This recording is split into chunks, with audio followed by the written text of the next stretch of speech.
दोस्तों, आप देख रहे हैं YouTube चैनल कॉमिक्स तक। आज की कहानी का नाम है महामानव। मनुष्य अपने अधिक विकसित दिमाग के कारण ही पृथ्वी का सबसे श्रेष्ठ जीव है, लेकिन यह विकास अभी रुका नहीं। समय के साथ साथ मनुष्य का दिमाग और भी विकसित होता जा रहा है और इसी विकास की अंतिम सीढ़ी है महामानव, जो अपने मानसिक शक्तियों से मौसम को बदल सकता है, तारों को हिला सकता है और किसी के भी दिमाग को अपने कब्जे में ले सकता है।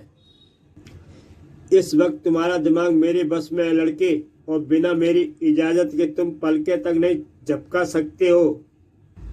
ओह, यह तो सच कह रहा है। मेरा पूरा बदन जड़ हो गया है। आज मेरा दिमाग मेरा ही कहना नहीं मान रहा।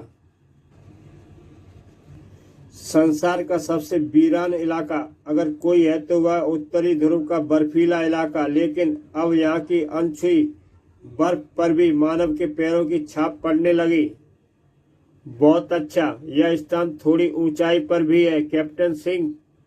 इससे हमको दूर दूर तक सर्वेक्षण करने में काफी आसानी रहेगी। और इन पैरों में भारतीय पैर भी शामिल है। हमारे नए स्टेशन के लिए यह स्थान कैसा है नारायण? लेकिन यह देखिए कैप्टन, यह तो ग्रेफाइट है, यानी ज्वालामुखी का जमा हुआ लावा। हाँ सर, मेरा ख्याल है कि इस समय हम एक मृत ज्वालामुखी के ऊपर खड़े हैं। तुम ठीक कह रहे हो राघव, लेकिन यह ज्वालामुखी अब मर चुका है। दोबारा इसके फट पड़ने की संभावना शून्य है। हम अपना स्टेशन यहीं पर बनाएंगे और शीघ्र ही एसिटिलीन टार्चों की तेज गर्मी बर्फ को तेजी से पिघालने लगी। बर्फ की कठोर सतह पर लोहे के गडर गाड़ने के लिए गड्ढे बनने लगे और तभी पूरी जमीन हिल उठी। यह क्या हुआ? भूकंप तो नहीं आ रहा, लेकिन आने वाली मुसीबत भूकंप जितनी मामूली नहीं थी। इस मुसीबत का एक सिरा था और साथ में पूरा शरीर भी। हे भगवान, तू ही रक्षा करना। लेकिन कैप्टन सिंह, यह तो एक मांसाहारी डायनासोर है, डायनासोरस। लेकिन यह राघव, तुम तुरंत संदेश भारत भेजो। इसके आगे कैप्टन सिंह को बोलने का मौका नहीं मिला और ना ही नारायण को। Hello India headquarter, North Pole mission. हमने यहाँ पर एक डायनासोरस को अपनी सदियों पुरानी भूख शांत करनी थी और राघव के पास अब डरने का वक्त भी नहीं बचा था। भूख शांत हो जाने के बाद भयानक डायनासोर एक तरफ बढ़ा और दो पैरों के पास पहुंचकर पालतू कुत्ते की तरह शांत हो गया। और वहां से हजारों किलोमीटर दूर राजनगर के कमांडो हेडक्वार्टर में, कैप्टन, हमारे ट्रांसमीटर पर कोई अजीब सा संदेश आ रहा है। क्या? सुनो, हमारा ऑटोमेटिक टेप रिकॉर्डर संदेश दोबारा सुना रहा है। Hello India headquarter, North Pole mission. हमने यहाँ पर एक डायनासोर धड़ाम। डायनासोर? और आज के युग में इसका क्या मतलब हो सकता है? ज्यादा माता पक्षी की जरूरत नहीं है करीम। नॉर्थ पोल मिशन के हेडक्वार्टर पहुंचकर सब 1 मिनट में समझ आ जाएगा। और वैसे भी उन तक यह मैसेज तुरंत पहुंचना बहुत आवश्यक है। और लगभग आधे घंटे बाद, hello India headquarter, North Pole mission. हमने यहाँ एक डायनासोर बस हमारे ट्रांसमीटर ने इतना ही संदेश ग्रहण किया है सर। यह संदेश तो हमारे ट्रांसमीटर पर भी आया है और यह हमारे नॉर्थ पोल मिशन के रेडियो मैन राघव की आवाज है। लेकिन इस संदेश का क्या मतलब हो सकता है? डायनासोर और इस युग में, यह तो असंभव है। बात तो सही है सर। जहां तक मैं जानता हूं, डायनासोर आज से 150 करोड़ साल पहले इस पृथ्वी पर पाए जाते थे। हाँ, और वे सारे के सारे अचानक ही खत्म हो गए। क्यों और कैसे, यह कोई नहीं जानता। इस संदेश से यह भी साफ है कि हमारा पूरा अभियान दल किसी भयानक विपत्ति में घिरा हुआ है। उनको तुरंत मदद पहुंचानी बहुत जरूरी है और किसी भी सहायता दल को तैयार करने में वक्त लगेगा। सर, अगर आप इजाजत दें तो मैं तुमसे यही कहना चाहता था ध्रुव, पर यह जानते हुए भी वहां पर जान का खतरा हो सकता है। तुम जाने को तैयार हो? सर, मैं सिर्फ उन जगहों पर ही जाना पसंद करता हूँ जहाँ पर जान का खतरा हो। और किसी जगह पर मेरा क्या काम? मैं जानता हूँ ध्रुव कि अगर कोई यह काम कर सकता है तो वह तुम हो। मेरे साथ आओ, मैं तुम्हारे लिए तुरंत एक रिफिल प्लेन का इंतजाम करता हूँ। और शीघ्र ही ध्रुव अपने फर्ज को निभाने के लिए पृथ्वी के उत्तरी छोर की तरफ बढ़ चला, जहाँ पर दूर दूर तक बर्फ के ठंडे सन्नाटे के अलावा और कुछ नहीं दिख रहा था। डायरेक्टर साहब के अनुसार तो अभियान दल को यहीं कहीं होना चाहिए। हाँ, वे रहे उनके उपकरण। मुझे भी प्लेन को यहीं उतारना चाहिए। लेकिन ध्रुव को प्लेन उतारने की मेहनत नहीं करनी पड़ी। यह क्या? मुझे तो अपनी आंखों पर यकीन नहीं हो रहा है।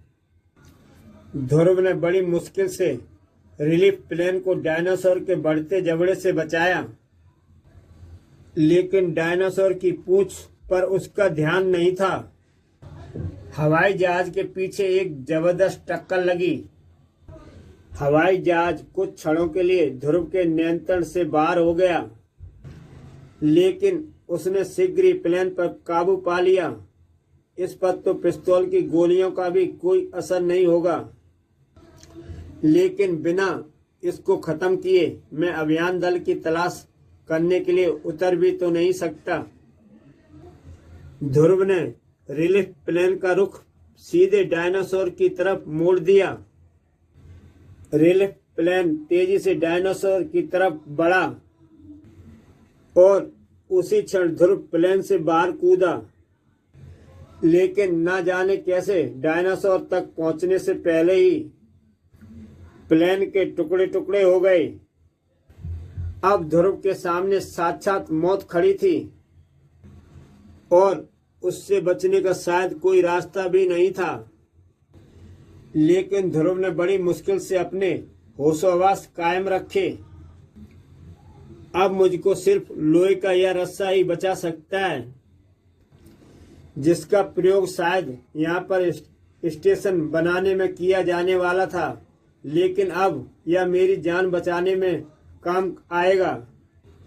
ध्रुव की शक्तिशाली बाहों ने लोहे के रस्से को डायनासोर की गर्दन तक उछाल दिया और फिर रस्से के दूसरे छोर को पकड़कर ध्रुव का बदन हवा में उछला। उसका सर्कस में सदा हुआ शरीर फिरकी की तरह हवा में घूमने लगा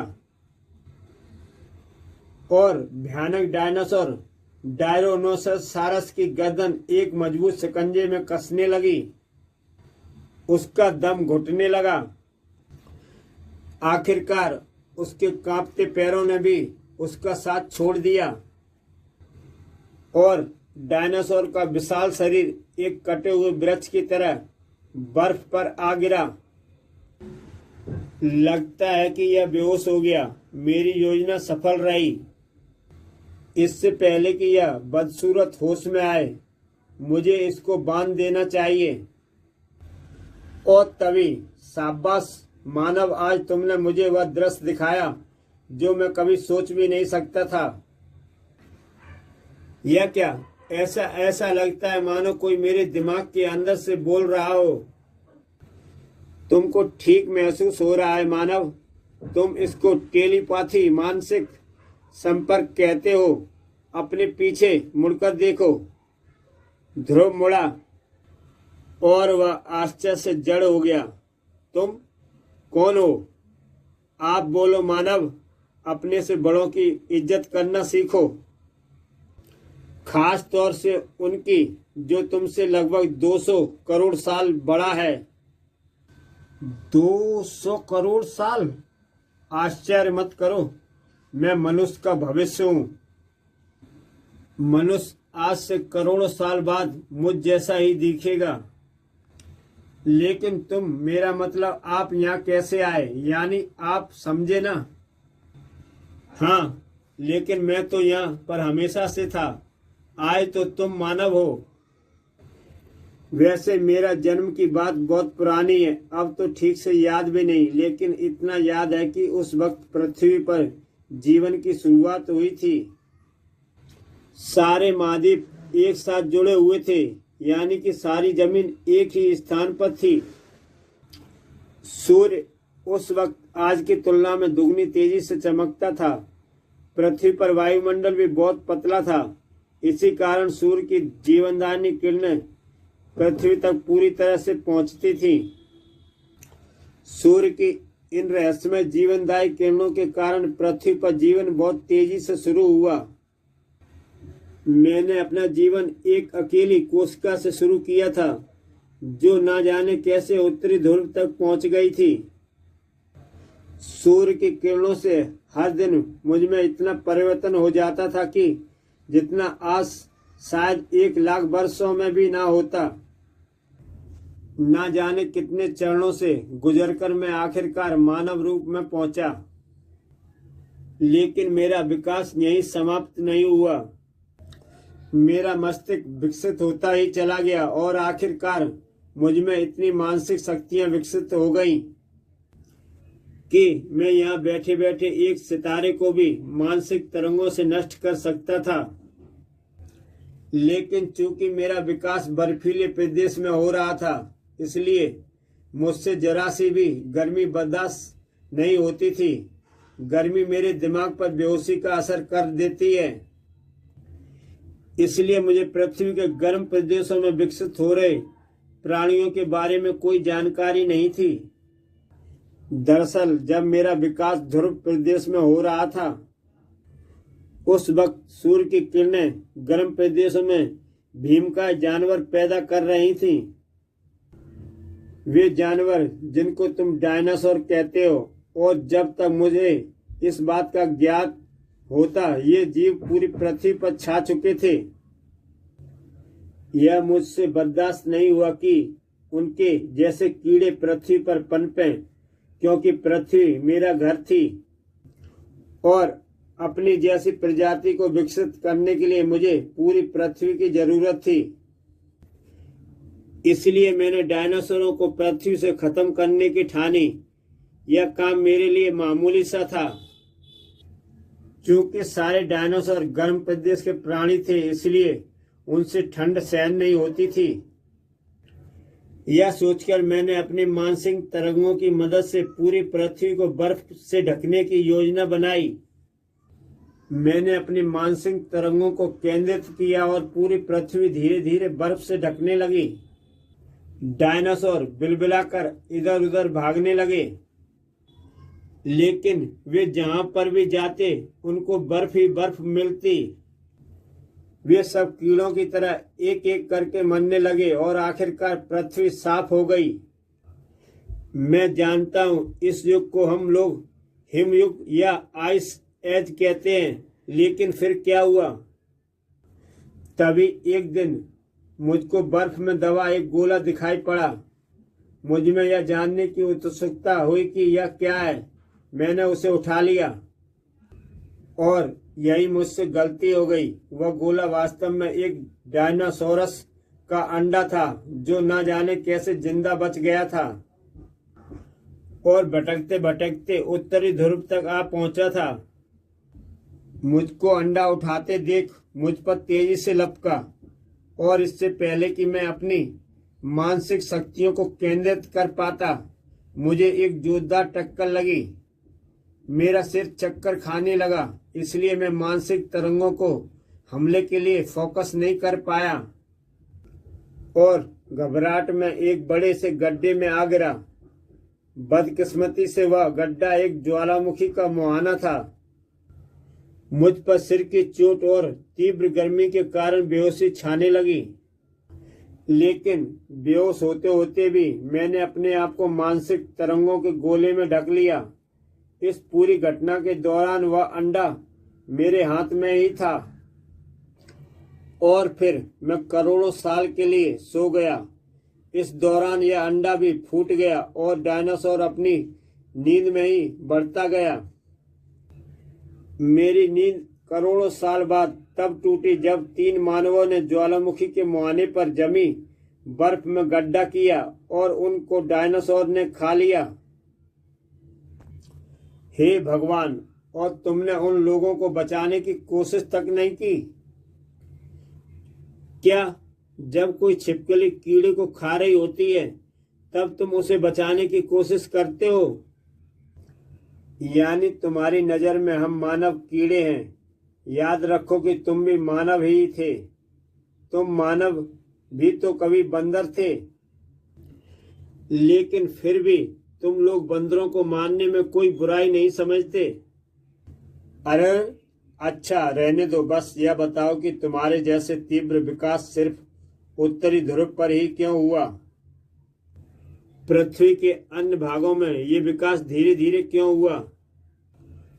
क्योंकि उत्तरी ध्रुव पर पूरे 6 महीने तक दिन रहता है मूर्ख, और उस वक्त सूर्य की लगातार 6 महीने तक पड़ने वाली किरणें विकास की गति को लाख गुना बढ़ा देती थी।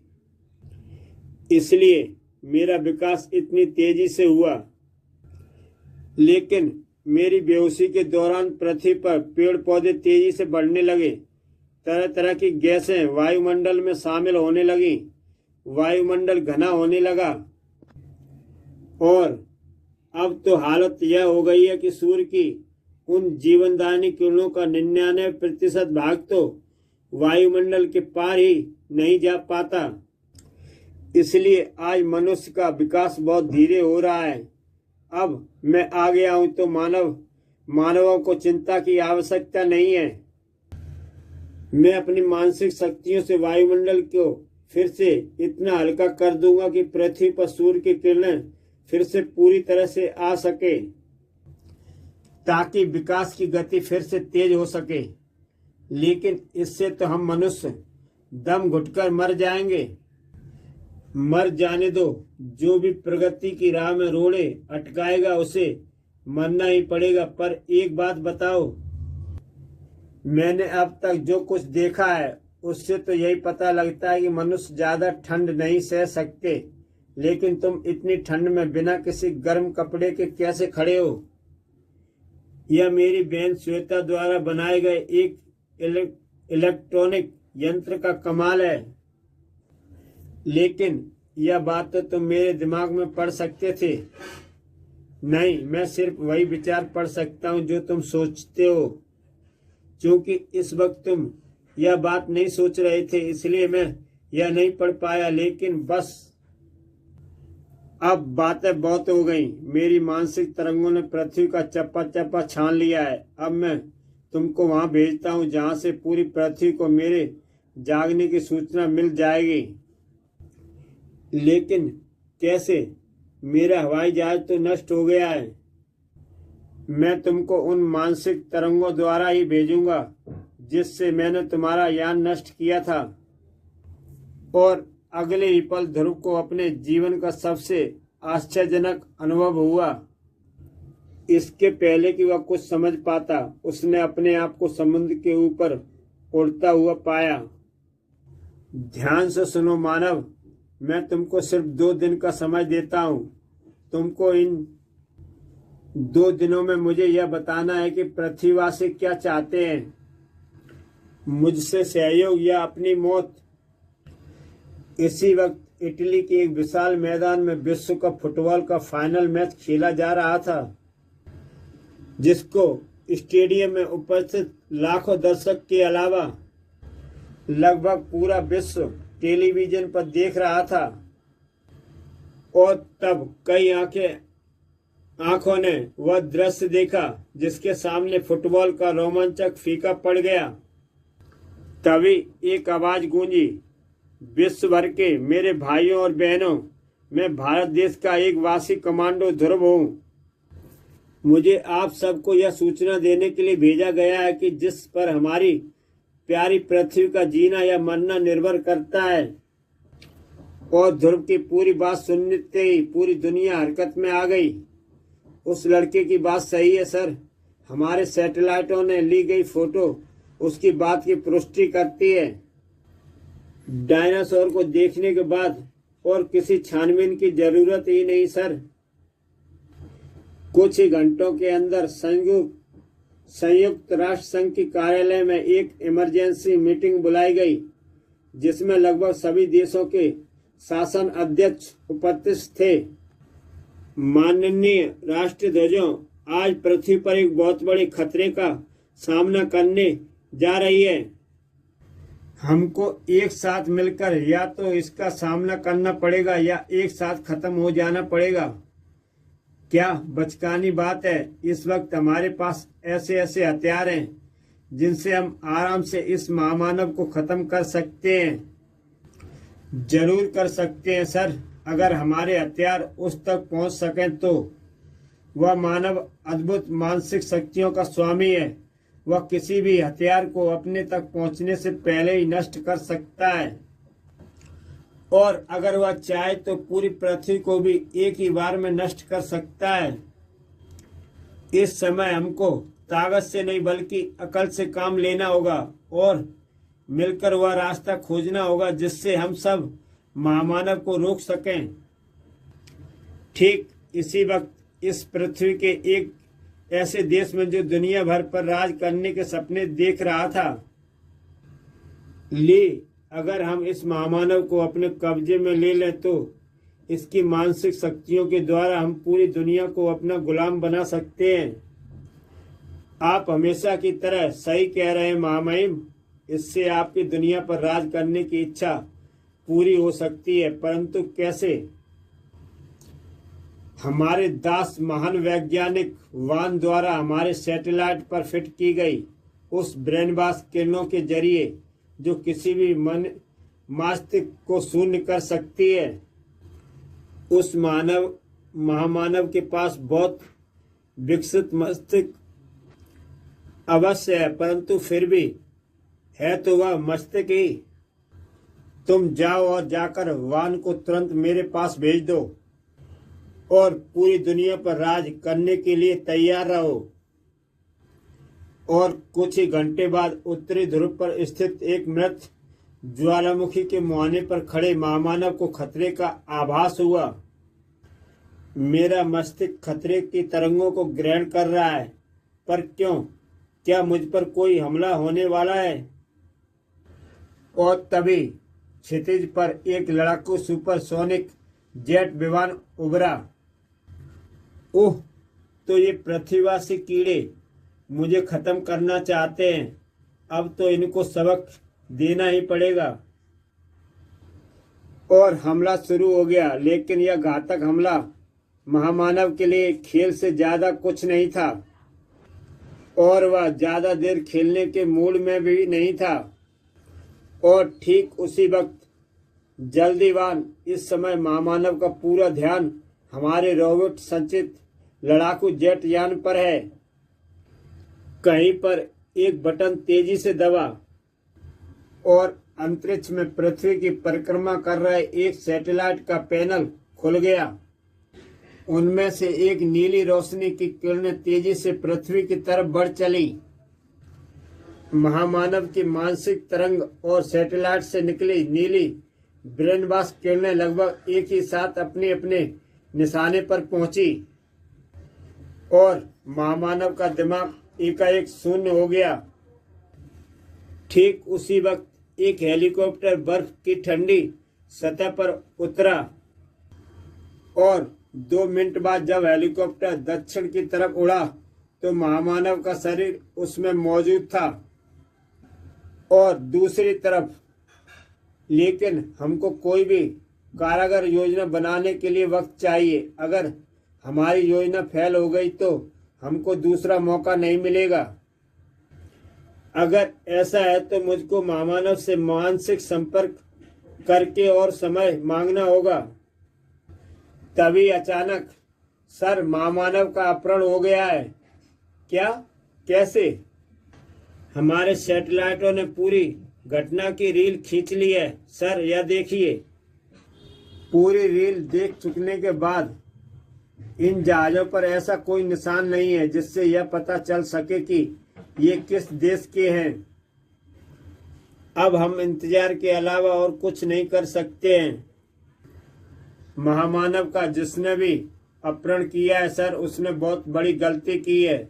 महामानव को बांध कर रख पाना असंभव है, लेकिन इस अपहरणकर्ता को देखकर मुझको वह आइडिया आ रहा है जिससे इस महामानव को रोका जा सकता है। और कहीं दूर महामानव एक खतरनाक हथियार बनने जा रहा था। यह होश में तो नहीं आ जाएगा वान? नहीं महामहिम, हमने इसको ब्रेन वॉश किरण की जो मात्रा दी है उससे तो एक पूरे शहर को जिंदगी भर के लिए ब्रेन वॉश किया जा सकता है। और फिर ये स्पेशल हार्मोन्स इसके दिमाग में प्रविष्ट होने के बाद इसका अपने दिमाग पर कोई बस नहीं रहेगा। इसके बाद यह महामानव सिर्फ आपका ही आदेश मानेगा महामहिम। सच? तो जल्दी लगाओ, देर क्यों कर रहे हो? लेकिन वान को महामानव की मानसिक शक्तियों का कतई अंदाजा नहीं था, क्योंकि महामानव का मस्तिष्क जाग रहा था और उसको पूरी स्थिति समझ में क्षण भर भी नहीं लगा। ओह, तो इन मानवों ने मुझे किसी प्रकार अचेत करके बंदी बना लिया है। और फिर कमरे में तूफान फट पड़ा। वान का इंजेक्शन वाला हाथ कंधे से उखड़कर दूर जा गिरा। अब तानाशाह की बारी थी। मानसिक तरंगों के एक हल्के से वार से ही महामहिम तानाशाह का शरीर आग की लपटों में घिर गया। महामानव को बांधने वाले स्टील के मजबूत पट्टे कच्चे धागे की तरह टूट गए। महामानव कमरे से बाहर निकला। अब तक उसका क्रोध भड़क चुका था और अब उसको रोकना असंभव था। इमारत से बाहर निकलकर क्रोध महामानव ने अपना पहला निशाना इमारत को ही बनाया और इससे पहले कि इमारत का मलबा पूरी तरह से गिर पाता, महामानव ने ऊपर की तरफ देखा और पृथ्वी की परिक्रमा कर रहा उपग्रह अपने ब्रेनवॉश यंत्र सहित चूर चूर हो गया। परंतु महामानव का क्रोध अभी शांत नहीं हुआ था। इन मानव कीड़ों को ऐसा सबक देना चाहिए जिससे ये मुझ पर दोबारा हमला करने का साहस न कर सकें। महामानव के हाथ हवा में उठे और देखते ही देखते आसमान का रंग काला हो गया। उनमें से एक भयंकर बवंडर नीचे धरती पर उतरा और निर्दोष नागरिकों को पर कहर बनकर टूट पड़ा। इमारतें ताश के पत्तों के घरों की तरह ध्वस्त होने लगीं। ट्रकों जैसे भारी वाहन भी कागज के हवाई जहाजों की तरह हवा में उड़ने लगे। समुद्र से उठती 100 फुट ऊंची लहरों ने तटवर्ती इलाकों में तांडव मचा दिया। ओह, एकदम से गर्मी हो गई। मेरा मस्तिष्क धीरे धीरे सुन्न हो रहा है। मुझको ठंडक चाहिए, ठंडक ठंडक। और एकाएक आसमान की रंगत सफेद हो गई। धुंध की परतों के अंदर से बर्फ के गोले गिरने शुरू हो गए। बवंडर से बेघर हुआ नागरिक खून जमा देने वाली बेसमय ठंड से नीले पड़ने लगे। संयुक्त राष्ट्र संघ में यह खबर पहुंचने देर नहीं लगी। आइए सर, हमने महामानव का पता लगा लिया। सच? लेकिन उसने चारों तरफ तबाही फैला दी है सर। हमारी वीडियो स्क्रीन पर धूल और धुएं के अलावा कुछ नहीं दिख रहा है। और फिर कन्फ्यूकेशन रूम में, ओह, वही हुआ जिसका मुझे डर था। महामानव को इस अपहरण ने इतना क्रोधित कर दिया है कि अब उसको विनाश के अलावा और कुछ भी नहीं सूझ रहा है। हमारे पास वक्त नहीं है सर। इस मुसीबत को अब भी अगर रोका गया तो फिर कोई जिंदा नहीं बचेगा। मुझे तुरंत जाना होगा। महामानव के अपहरण से आइडिया लेकर तुमने तो प्लान बनाया है ध्रुव, वह है तो बहुत बढ़िया, लेकिन क्या सर? लेकिन इसमें तुम्हारी जान को भी खतरा हो सकता है। अब हमारे पास कोई और फुल प्रूफ योजना बनाने का वक्त नहीं है, और फिर जहाँ अरबों जाने पर लगी हो वहां पर मेरी एक जान की क्या कीमत है। और 5 मिनट बाद ध्रुव ने अपनी योजना पर अमल शुरू कर दिया। महामानव या विनाश रोक दो। मैं पृथ्वीवासियों का संदेश लेकर तुमसे मिलने आ रहा हूँ। और वहां से हजारों किलोमीटर दूर विनाश फैला रहा महामानव एकाएक छिटक गया। तुम तुरंत मुझे वहीं उत्तरी ध्रुव पर स्थित मृत ज्वालामुखी के मुहाने पर मिलो। ठीक है मानव, मैं तुमको स्वयं ही बुला रहा हूँ, परंतु ध्यान रखना, अगर तुमने कोई चालाकी करने की कोशिश की तो पूरी मानव जाति पछताएगी। और अगले ही पल एक रोशनी के घेरे ने ध्रुव को हवा में उठा लिया। बेस्ट ऑफ लक ध्रुव, हम लोग यहाँ पर एकदम तैयार हैं। ध्रुव का शरीर तेजी से उत्तरी ध्रुव की तरफ बढ़ने लगा। अगर मैं अपने दिमाग को एकदम शून्य रखूं तो महामानव मेरे विचार नहीं पढ़ पाएगा, वरना अगर उसने मेरा विचार पढ़कर हमारी योजना जान ली तो वह सतर्क हो जाएगा और हमारी योजना बेकार हो जाएगी। कहो मानव, पृथ्वीवासी क्या चाहते हैं मुझसे? सहयोग करके अपना विकास या मुझसे युद्ध करके अपना विनाश? लेकिन और यही ध्रुव से चूक हो गई। लेकिन मैं तुम्हारा दिमाग नहीं पढ़ पा रहा हूँ क्योंकि तुम्हारा दिमाग एकदम विचार शून्य है। पर क्यों? यानी तुम मुझसे कुछ छिपाना चाहते हो? ध्रुव समझ गया कि गड़बड़ होने वाली है। वह आगे लपका, लेकिन महामानव सतर्क था। अगले क्षण ध्रुव पूरा बदन जड़ हो गया। इस वक्त तुम्हारा दिमाग और तुम्हारा शरीर मेरे कब्जे में है बच्चे। अगर मैं चाहूं तो तुम्हारे मस्तिष्क को नष्ट करके तुमको एक पल में नष्ट कर सकता हूं, लेकिन मैं चाहता हूं तुम मानवों को अपनी योजना के कारण अपनी आंखों से मरते देखो। और अब मैं यह देखना चाहता हूं कि तुम मुझे मारने के लिए क्या योजना बनाए हैं। दूसरी तरफ सारा काम ध्रुव की योजना के अनुसार ही हो रहा था। समय हो गया है जनरल, मिसाइलें छोड़ो। एक बटन दबा और अलग अलग सैनिकों अड्डों से 4 न्यूक्लियर मिसाइलें उत्तरी ध्रुव की तरफ बढ़ने लगी। महामानव को तुरंत ही इस आने वाले खतरे का आभास हो गया। हाँ, तो तुम्हारी योजना मुझे मिसाइलों से खत्म करने की थी, क्यों? अब तुम मेरी योजना देखो। महामानव के सोचने भर की देर थी और मिसाइलों को कंट्रोल कर रहे जनरल का दिमाग शून्य हो गया। हालांकि यह कोई जान नहीं पाया। एक काम पूरा हुआ, अब मिसाइलों की बारी है। उत्तरी ध्रुव की तरफ बढ़ती मिसाइलों से मानसिक तरंगों का चारों बार टकराए और मिसाइलों के रुख 4 अलग अलग दिशाओं में मुड़ गए। अब ये मिसाइलें मानवों की बस्ती में वह तबाही मचाएंगी जिसे तुम सब हमेशा याद रखोगे।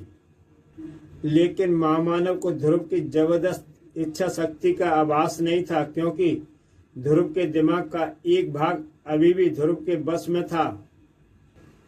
मुझे तुरंत ही कुछ करना होगा, वरना सब कुछ खत्म हो जाएगा। महामानव इस बार अपनी मानसिक शक्ति के एक भाग को मिसाइलों की मोड़ने के लिए इस्तेमाल कर रहा है और उसकी मुझ पर कुछ पकड़ ढीली होने लगी। लेकिन मुझे अपने शरीर को इंच भर भी हिलाने के लिए अपनी पूरी इच्छा शक्ति की आवश्यकता है और मेरा दिमाग मुझे अपनी उंगलियों तक हिलाने नहीं दे रहा।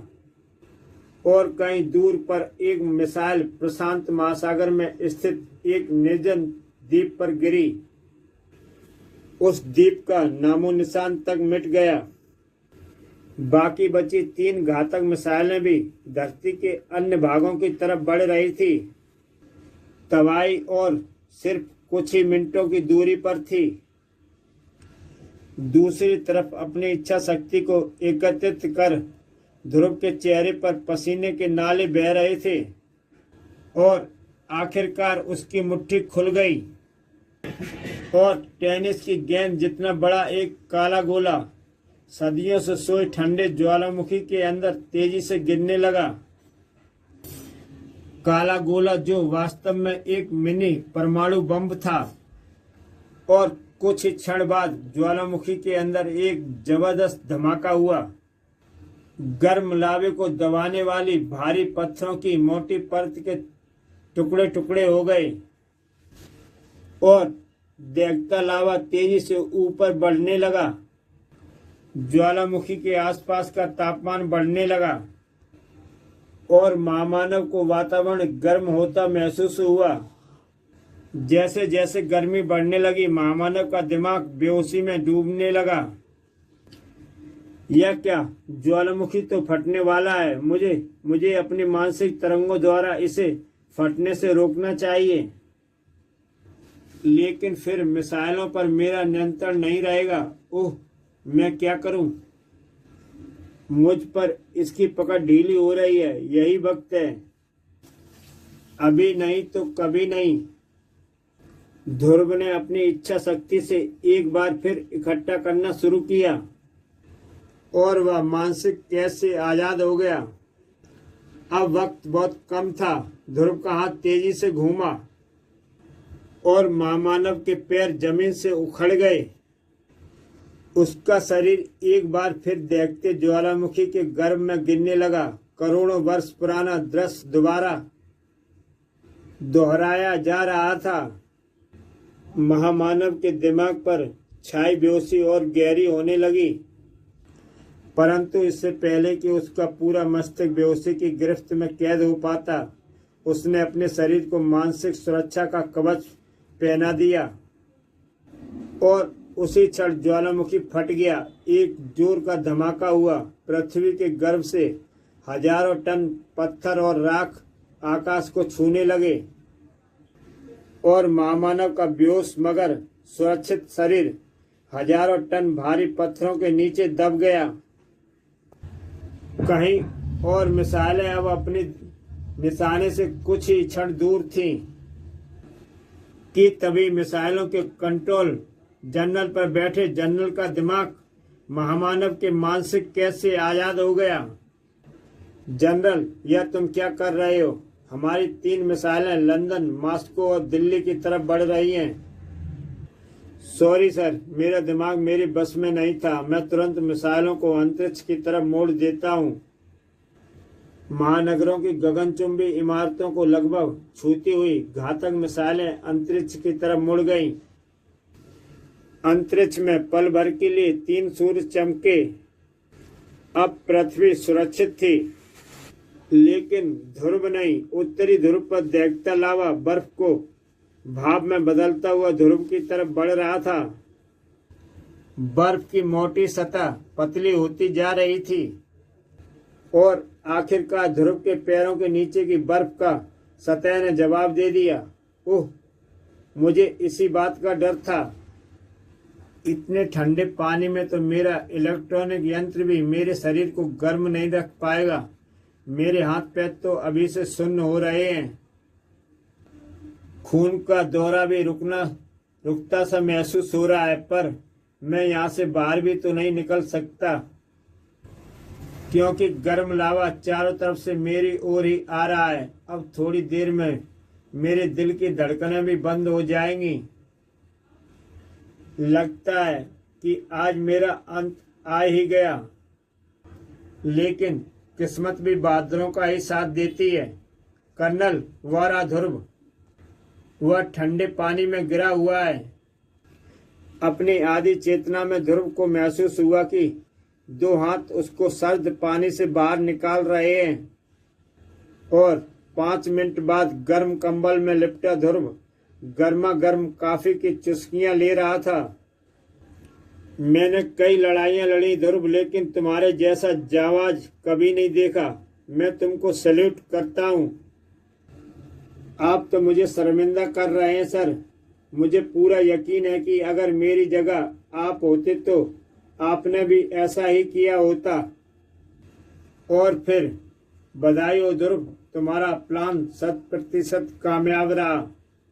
100% तो नहीं सर, क्योंकि मेरा प्लान था कि महामानव का दिमाग मिसाइलों में उलझा रहेगा और इस बीच मैं अपना काम कर लूंगा।